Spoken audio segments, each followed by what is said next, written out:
Hi, I'm Ryan Szymanski, curator for Battleship New Jersey Museum and Memorial. For the first week of June, we're going to be talking about each of the Iowa-class battleships on each of their days. 6-1 goes with battleship number 61, USS Iowa, and so on and so forth. For our fifth day of Iowa-class week, we'll be talking about the uncompleted Iowa-class battleships Illinois and Kentucky, battleships number 65 and 66. Initially, the Navy planned for 4 ships of this class.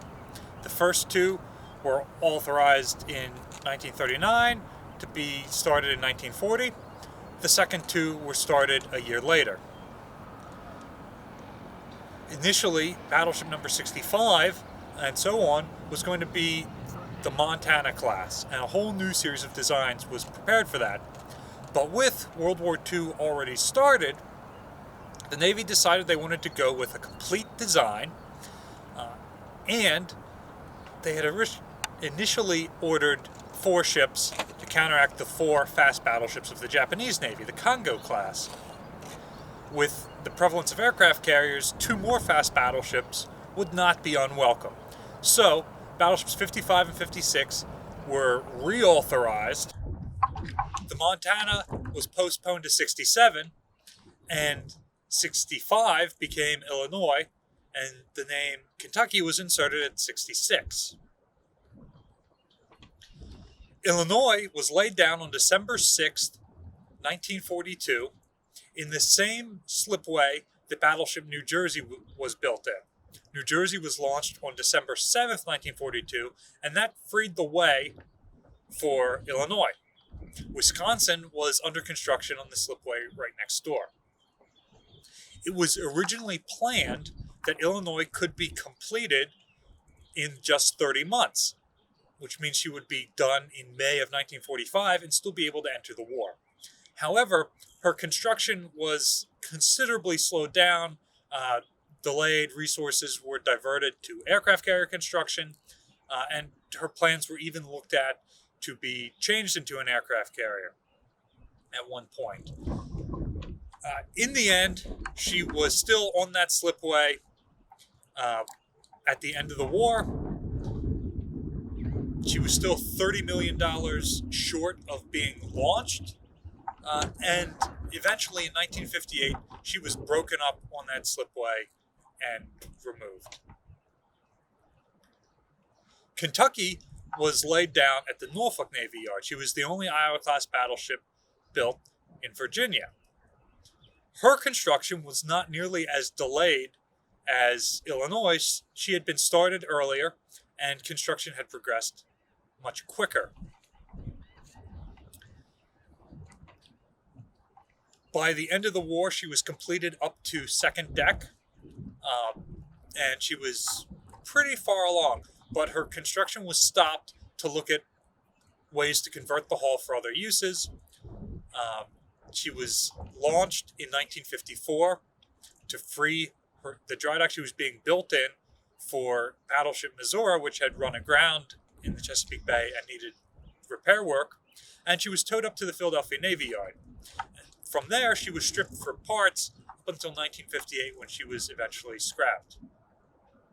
One of the parts that was stripped off of Kentucky was the forward 60-some-odd feet of bow.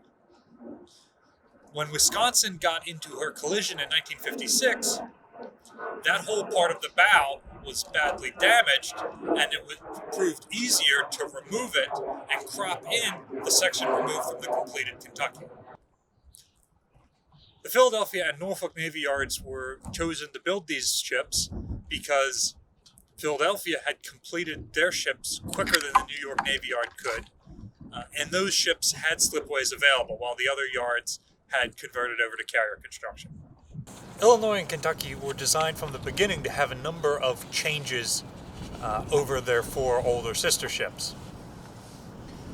The older ships had been built with a combination of riveting and welding. Welding during World War II was a fairly new technology, and there was some worry that it was going to be too brittle. riveted plates could flex a little bit.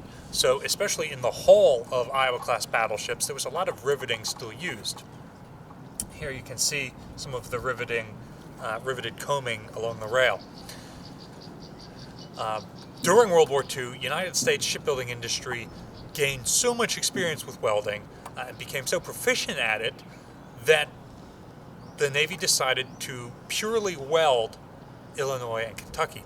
This would save something like 10% of the weight of the hull, something like 4,000 tons, which could be allocated in different places. Heavier anti-aircraft armament, better electronics, or more room for growth in the future.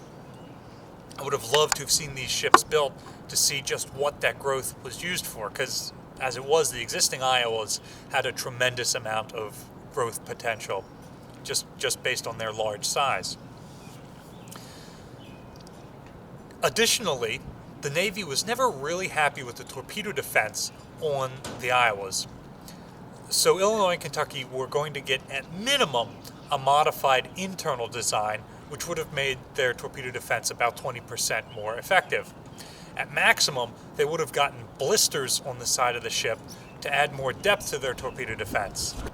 This would have made them extremely survivable against existing torpedoes. However, they would no longer be able to fit through the Panama Canal.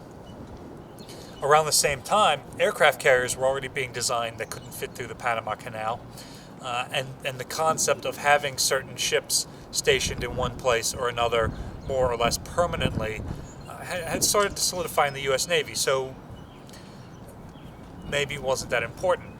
Some of the older Pearl Harbor refit battleships had also been given blisters that made them too wide for the Panama Canal. So might have been workable. It would have made the ships far more buoyant. They would have had greater range and fuel capacity, which would have allowed them to go around South America fairly easy. It would have been difficult during the Korean War when all of the American battleships were home ported in Norfolk and had to sail through the canal to get to and from their Korean deployments. As it is, we'll never find out. The Navy looked at a number of different proposals for Illinois and Kentucky, particularly Kentucky, since she was pretty far along. A lot of money had been spent on her, but she didn't have armament or anything else like that yet. Some interesting ideas included a fast refueling ship and a guided missile battleship. Her hull number was even changed to BBG number 1 at one point. Guided missiles were tested on the old battleship Mississippi, and they looked at modifying Kentucky on a number of occasions to carry early anti-ship, anti-air, and even nuclear ballistic missiles. But the results were always the same. It was going to be too expensive, even with a half-completed ship, and in the end, none of this was chosen. When Kentucky was scrapped, her power plant was divided in half, and the fast replenishment ships Sacramento and Camden were powered by the engines from Kentucky. So they were able to get some of their investment back by reusing those on a later oiler ship. So the concept lived on, they just didn't use the narrow Iowa hull form. Thanks for watching. Remember, if you have any comments or questions, drop them down below and we'll get back to you as soon as we can. Remember to like, share, and subscribe to get more information about content we're putting out. And if you like the content we're putting out and want to support the museum, check the description down below for ways you can donate. Happy Iowa Week!